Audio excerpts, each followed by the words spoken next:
Welcome, everybody. Thank you for joining us for this Q&A for the short series Claim It. My name is Lisa Simmons. I'm the Executive Director of the Roxbury International Film Festival. We are winding down our festival. Well, maybe not. We have three more full days of films and conversations and outdoor movie screenings, and we're just really excited to have you with us, to have you experience these films that we curated for you. It's been an incredible block of films, and yes, there have been 80 or so. It was a hard year to decide what wasn't going to be part of our festival. So we were glad that we got them all in. So we are here tonight to talk with some filmmakers in the Claim It program, and they're going to introduce themselves and their films, and then we'll get into a bit of a conversation about why we named this series Claim It, and about reclaiming your history, reclaiming your spaces unapologetically, and what that means to Black and Brown communities. So I want to start with Marquise to talk about his film and a little bit about what was important about making your film. Yeah, what's up, everybody? My name is Marquise Mays, and I am from the great city of Milwaukee, Wisconsin. I am the director of the Heartland. The Heartland is a culmination of many things. In one part, it is a love letter to the city. In one part, it is a hate letter to the city, and hate I use out of love, because I do think that the voices that were in the film all have very complicated relationships with the city. And it's kind of a meditation and kind of like a reconciliation between a person and their home and what that means for them, especially as they grow up and are coming of age in their city. So yeah, that is the Heartland, and I'm so excited for y'all to check it out, and I'm super grateful to be a part of this festival. Thank you. Who wants to go next? Ian? Sure. Well, thank you for having R21's film, Abigail DeVille, Light of Freedom. It's part of an ongoing series that R21 produces featuring contemporary artists to focus on their lives and their work, and some are focused on specific projects, just like Abigail's is in this case. So I'm a staff producer and director at R21, so I work on a few projects throughout the year, and Abigail, this is actually our fourth film with Abigail. Oh, wow. We've been working with her for, I want to say, maybe almost a decade at this point. So we've been kind of tracking her career every few years when there's a new project or idea or opportunity to work with her again. Obviously, we have to spread the R21 love to many artists as possible, but Abigail is always so wonderful to work with. And this project in particular was an exciting one just because it really exemplified this moment and kind of marked this time with the Black Lives Matter last summer, and the ongoing issues that need to be addressed, and of course the pandemic that's also reflected in the film. So yeah, so that's the film, and I thank you again for having us. Sure. Kathleen? Thank you. So my film is Wade in the Water, Drowning in Racism. And from seaweed to lost beach balls, sunseekers bump into all sorts of surprises swimming along Florida's iconic beaches. For Black swimmers, however, there's a complex history floating off the shore, one of segregation and violence and protests and resistance. And that's what my film explores. It also explores the spiritual connection that people of African descent have had from the beginning of time with the water, and how important it is to reconnect and claim that legacy. All of your films are just, they carry, some of the same themes, and that's really what I want to talk about. I know in North Star, and those folks couldn't be with us, the film about Black Canadians, and if you haven't gotten a chance to see it, please do so, because it is all of our stories, right? There are these untold stories. And one of the things that one of the women said in it was, take the journey and become who you are supposed to be. And also bust down doors. So can you all talk a little bit about how your films do that? I mean, Heartland was so beautifully shot. It was so beautifully told from the perspective of youth in Milwaukee. And I think that when we think about the Heartland, we think of cows and corn, and we think of white people and cows and corn, and don't really understand the dynamic of the diaspora in the Midwest. So So yeah, and with Wade in the Water, it's the same. It's we know that there are these issues around water rights. We don't quite know why Black people don't swim. Now we're sort of like, even though we were swimmers, like what happened? Where was that disconnect? Where all of a sudden, it was taken away, but now we're reclaiming it. Just Olympic trials, let's just say that, and we're reclaiming that space.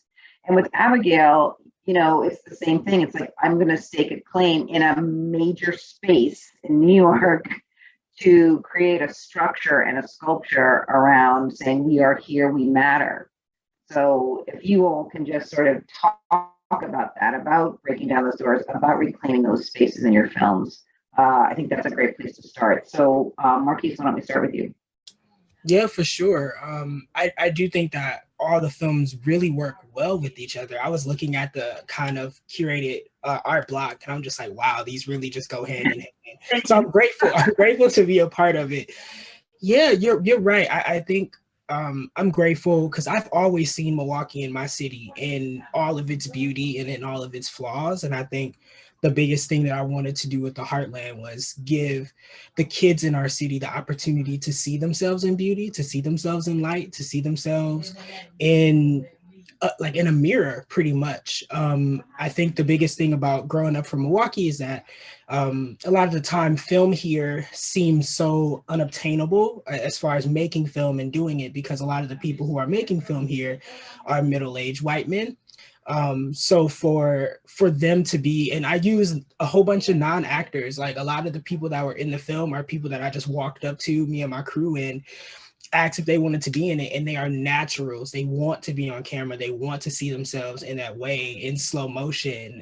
Like they want to see themselves in that manner. So that was my biggest thing, was making sure that we show the beauty of our city that is already so familiar to a lot of us, that we don't get the opportunity to share because either people don't listen to kids, specifically Black kids in the city, or people aren't interested in those voices overall. So it's definitely breaking down doors to where now, like, my little cousins and younger folks are just like, well, if I did this movie, I would do it this way, right? And that's the point of it all. It's for them to see that and see that it is possible for them to be so beautiful and empowered in those ways, so that they can continue to kind of push. I say, like, the Heartland is the catalyst, and everything else after it is going to be so much better based on this city loving themselves in a way that we haven't seen before. So for sure, definitely trying to break down a lot more doors. Yeah, I mean, it was interesting about just the whole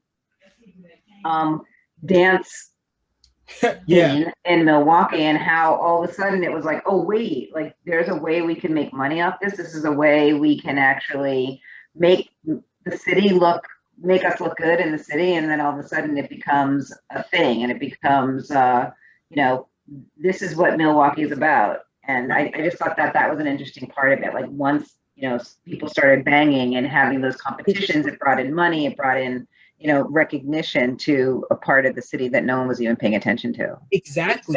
And the funny thing about that is, I don't know why, but I think everybody who grew up in that time, we feel like it was for a decade that we've had that. But realistically, it's only probably about 3 or 4 years that we were dancing in that way, that we were pushing and being able to have spaces in that way. But it felt like forever. And I think that you still see fibers of it in the kids today that are coming up and stuff like that. So I wanted to make sure that, like, throughout all the spaces that the system within Milwaukee tried to keep us out of, we were always interested in finding new spaces. And what did that mean, right? And because we created those spaces for ourselves, they felt like forever, although they were only for a short amount of time. So we still see it in how we walk and how we talk and how we move and how we navigate this city now, which has always been super cool to see now that I'm an adult.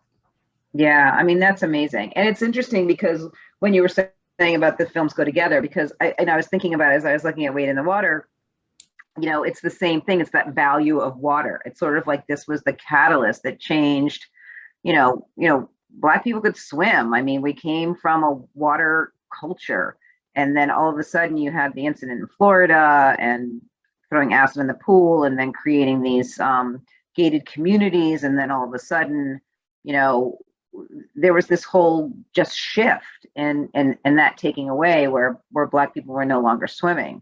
So it's sort of, it's a really interesting, when money becomes involved, and when it becomes, when it gets the opportunity to become segregated, it changes the whole dynamic of it. So Kathleen, can you just talk a little bit about sort of the whole concept and idea of looking at water as something that was valued and became a commodity, basically, that Black people were kept away from?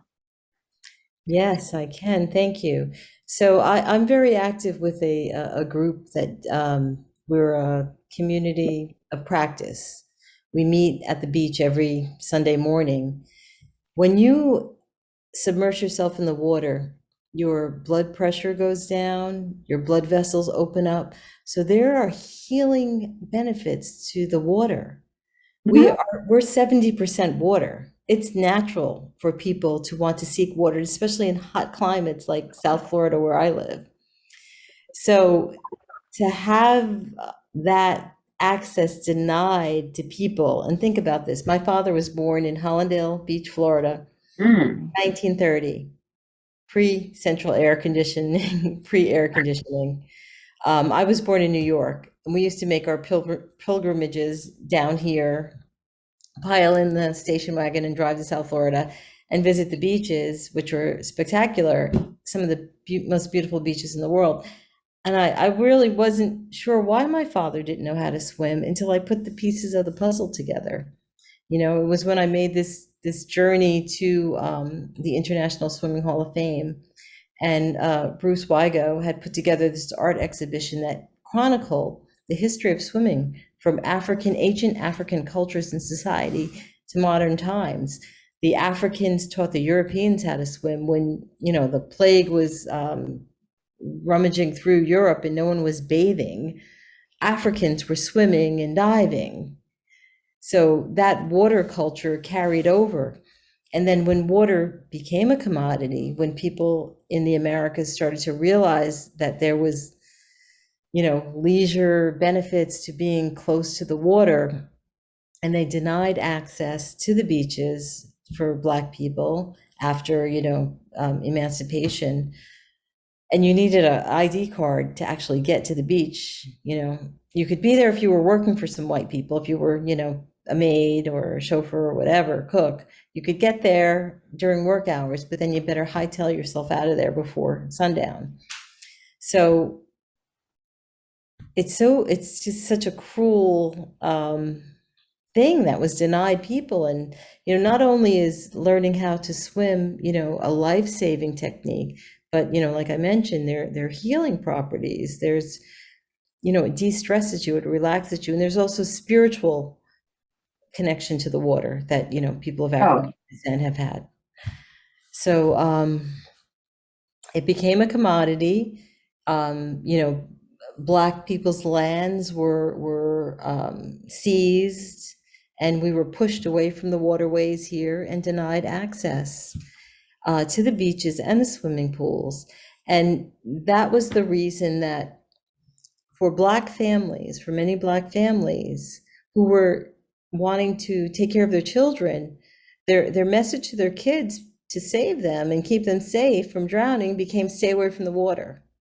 Whereas white families who had access and who were learning how to swim learn how to swim. So keep away from the water was just a way that people of color protected their children from drowning.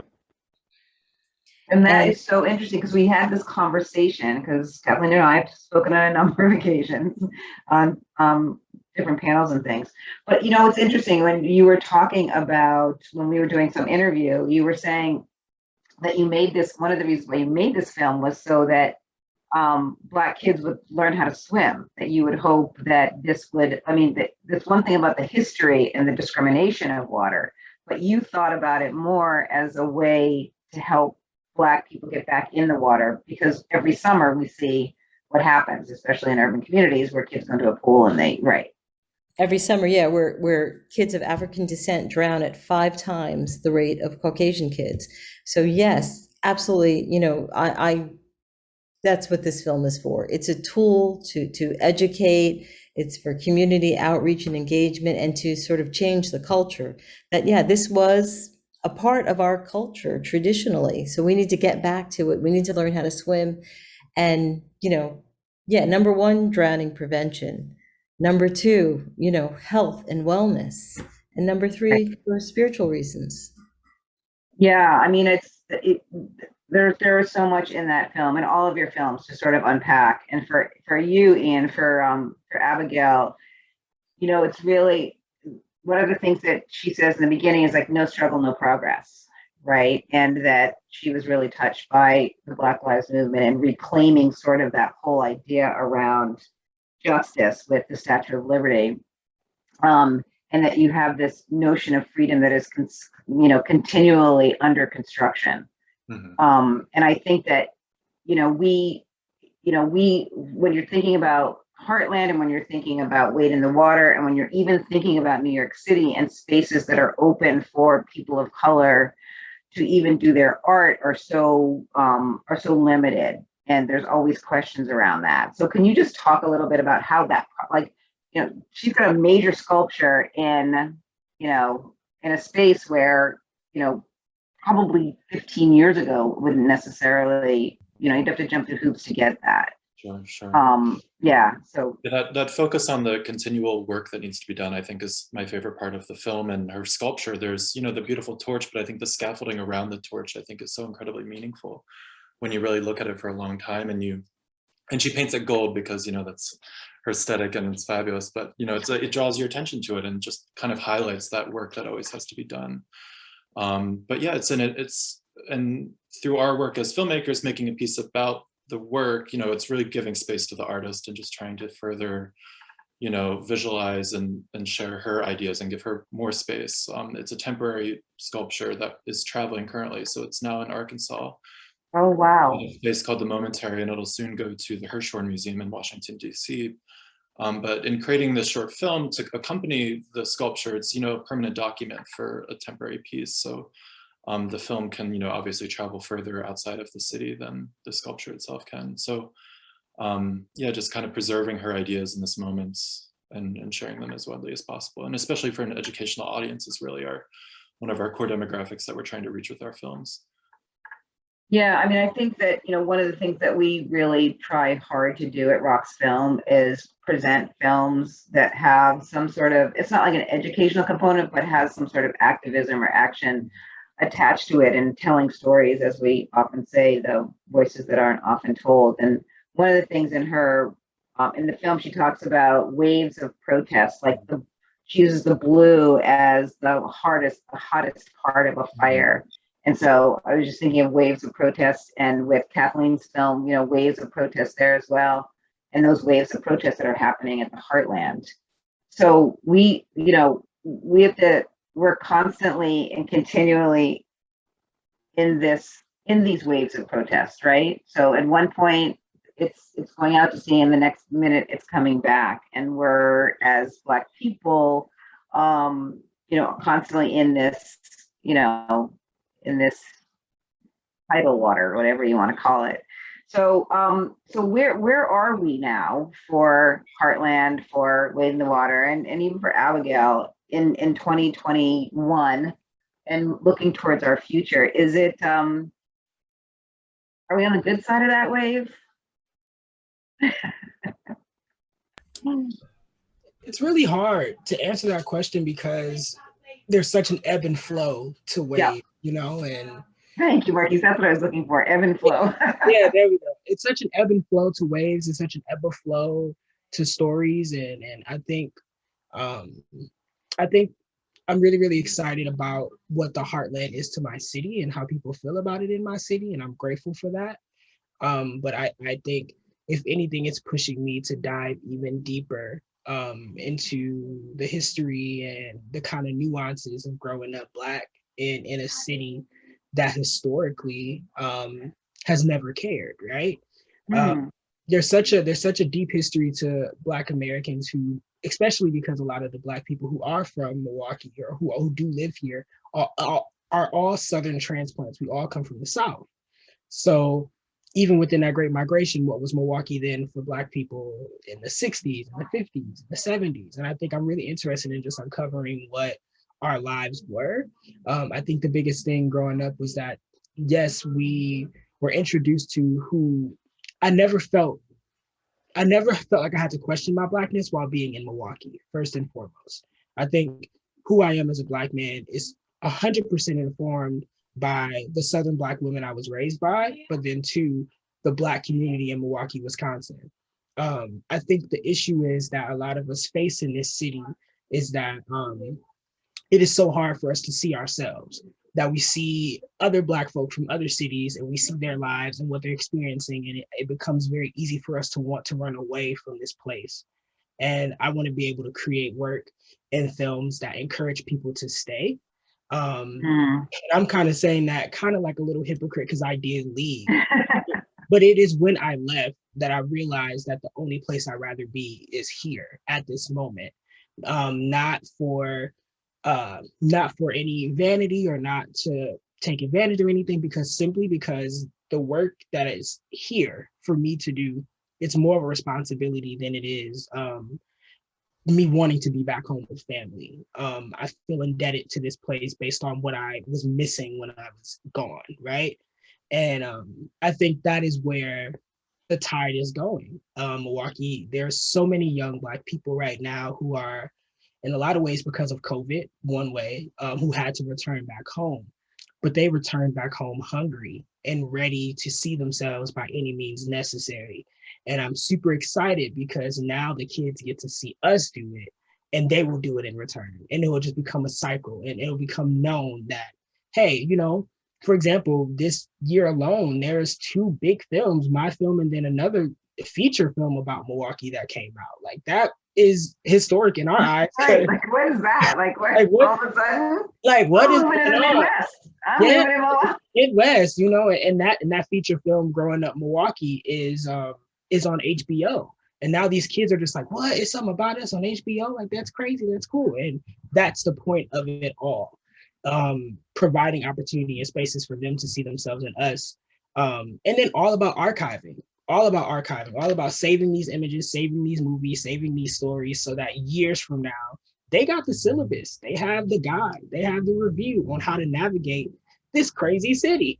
Like, you know what I mean? Yeah. And cultivate community and how to continue to push our art and push ourselves. So the tide is definitely turning, but it's definitely in the ebb and flow of just figuring it all out.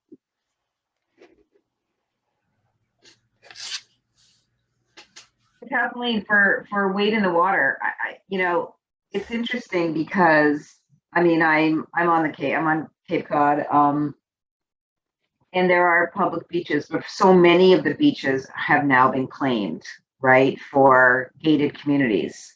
You know, it's historical, right? That's what you did. You created a gated community. But there have been fights around land rights, and there have been fights around easements for, you know, fishermen and women, and the ways that, you know, you have to provide access because that shoreline is public. But still, there are ways that wealthy communities continue to keep people out, regardless. That, you know, not necessarily because of color, but that's originally why they did it, right? So so for your film, did you see any change in that? Was there anything about like reclaiming water rights? I loved the whole, you know, going into the water, taking it over, walking in and saying like, this is ours. But for your film, are you thinking of expanding it, thinking about more about reclaiming water rights for even Indigenous people and other people? So yes, yes, and yes. All right, there we go. To use another water reference, this film has become a movement. So there's about to be a deluge of rain or a tidal wave coming soon. We had partnered with organizations like Diversity in Aquatics, the Swims Foundation, the Boys and Girls Club, even our local PBS station is on board. And we are about to spread this message, and Swim Global, which has connected us to 100 aquatics professionals across the country, that we're reclaiming our right to the water. Wow. You know, there were pools that are still lying dormant because they didn't want, the communities didn't want Black and white people swimming together. So we're planning some big things. So it's I a mean, new. that's really exciting. And it's funny that you say that, because here in Boston, there was a pool that ended up not in the Black community that was drained and wasn't being used. And it's like, why? Why is that particular pool been shut down? And they've reclaimed it as well, because it's like, there's no reason why there shouldn't be this community had not had that opportunity to swim. Like other communities in the city have that opportunity to do. So, I mean, that's really exciting to hear. And Ian, I'm really curious to hear about Ruby's work. And you said it's traveling. I mean, it's interesting that Marquise talked about COVID and people returning back to Milwaukee, because that is a transformation in and of itself of a community when people come home and realize they want to be there. So Milwaukee, I can't even imagine what the political life is like in Milwaukee now that everyone's come home. But for Ruby, she really did this based on Black Lives Matter and how she felt about that movement. And I'm wondering how her work is being taken in other cities that you're showing it. Sure. And then I'm also interested in the artists that you represent and those voices and bringing those voices forward. Sure. So, yeah, I mean, Abigail is a lifelong New Yorker, and her connection to the city is extremely, deep through her family. And, the Statue of Liberty being a very, emblematic of New York City. So, but it's interesting. Ah. It's a symbol of, the nation as well. I think everyone has a connection to it. It's an icon. So I think as it travels, I think that meaning will still resonate. But it's, of course, always interesting when work is in a different context, how other people view it in the spaces that the work is in. A public park is different than a museum. I think it's interesting when we were filming Abigail installing it, and there's little kids being taken around, there's walking their dogs, and like what is this woman doing up on the scaffolding, putting these blue arms up in this torch? That's very different than an art space where it's traveling to the next two spaces. So I imagine those audience will come in looking for art and see it, and so it's always interesting, that kind of contextual shift to me. But yeah, our work at Art21 continues in terms of being a platform for more artists to share their ideas and their work. So we don't present the art itself, we just make films about it. So we partner with various organizations, and we're really just a curatorially driven organization. So we're just like a museum, always looking at what artists we're responding to at the moment, which works resonate with us and feel timely. So we film artists at work in galleries, museums, public spaces all around the world and the country. So the work continues in that regard. But in terms of the waves, I think it's, in terms of the moment that this film kind of represented, I always get kind of nervous now. And that film was also captured at the very end of the presidential election, which, obviously issues, discussion around certain issues are very concentrated, but I always just get worried in these moments afterwards when it feels like maybe people start to get complacent and like, while voting rights are being stripped away at state level, around the country. So I just, like, in terms of the waves, like, it feels like a kind of a quieter moment right now, but things are always happening. And I think that's where it comes back to, Abigail's comment again about, the work is always happening and always needs to be done. So. Right. And I think with that work, I mean, with her work, with all of your work, just like, Marquis said it, ebb and flow, sort of, I was looking for, that it's a constant thing. And so for all of you who are filmmakers, and Ian, for you, for being able to capture Abigail's work and other artists' work, oftentimes, really helps it live on and helps it tell that educational story, so that you're not just, you're going to see a piece of sculpture and you can interpret that the way that you want to, but then there's this other piece that you can watch this film to understand where, I mean, she's a force in and of herself. I mean, just this like incredible, person who is just unapologetic about, like, this is what I want in life. And that was clear. And as she was building the sculpture, I was like, what is, I'm like, oh, at the end, I'm like, there you go. That's like pretty awesome. So, I can't say enough about thank you for your work. Thank you for, really making thoughtful films that we can all learn from. And I think that that's really, as I've said before, our mission is to bring these films to the forefront.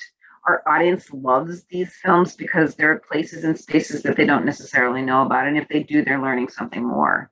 And I think that's one of the most important parts of our festival and what we get from you all. So I'm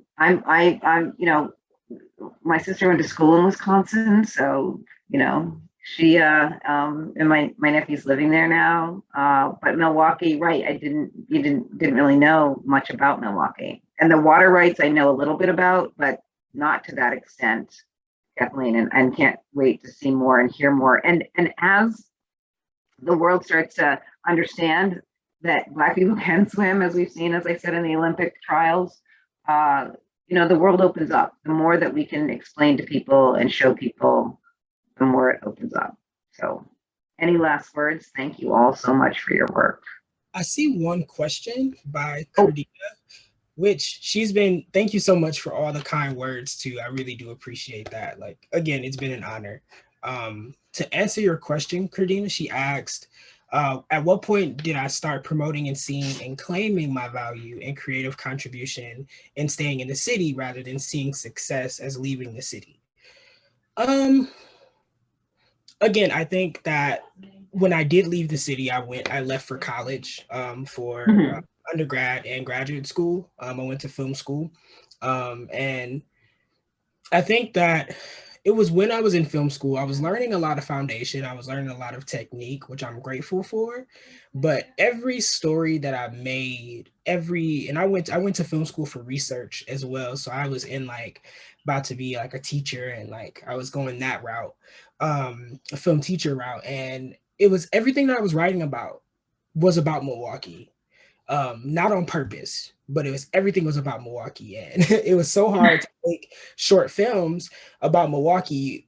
And I went to school in LA. So it was like so hard to make short films about Milwaukee and there's palm trees outside. So that's when I kind of knew that the stories I wanted to tell, I had to be here to tell them. And I had to work with non-actors. I had to work with people who are not used to film.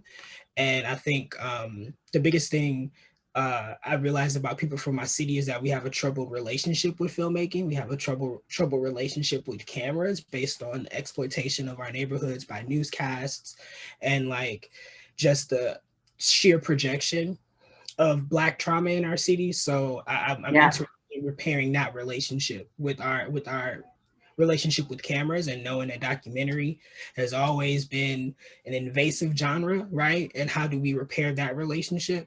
So I think that when I started to see that what I was saying was so much bigger than me, and it was about archiving, and it was about making sure that like I at least, I was dealing with, obviously in film, I use it as a tool for my therapy in a lot of ways. Please go get therapy, but use other options and hobbies. And I use film as a form of that. So as I go through what I'm going through and I use film as an outlet, my biggest thing about staying in the city was being able to show people that the way that I am doing it is an option for them to explore whatever grief, whatever hurt, whatever heartbreak they're experiencing in the most cathartic way as possible. So that's kind of why I figured I would be more of an asset to the kids here than I would in LA where I was going to school. And it was an easy decision, but it was one that I had to make and step out on faith. And in my favor, it has turned out to give me more success than I would have ever thought I would get while being at home, as opposed to grinding it out in LA. So for that, I am grateful. Wow. And I just wanted to kind of tag on a little note that Marquise mentioned. Like with my film, we're not trying to re-traumatize anyone. We're definitely, our resistance is celebrating joy. Yep. And there's a joy in reconnecting to the water. Yeah, and I get that. I mean, that comes out very clearly. But it's also this sort of like reclaiming and understanding. You need to know your history in order to go forward. And you need to understand what was done so that you can make it better for the next generation, right? And understand where it's coming from. And I think that that's really important for all of your films, is to look back on that history and not think of it as a crutch, but think of it as a way forward, in a way that we can make it better. Well, thank you all so much. Lovely having a conversation with you. I wish you well on your festival circuit and your films, and developing them into bigger projects. Looking forward to that. So thank you for being part of RoxFilm. Thank you. And Thank you. And we will see you around the fest. There's a filmmakers hangout tonight. There's all sorts of other stuff going on. But again, thank you for your work. Really appreciate it. Thank you so much. Nice to meet you all. Bye-bye. Bye.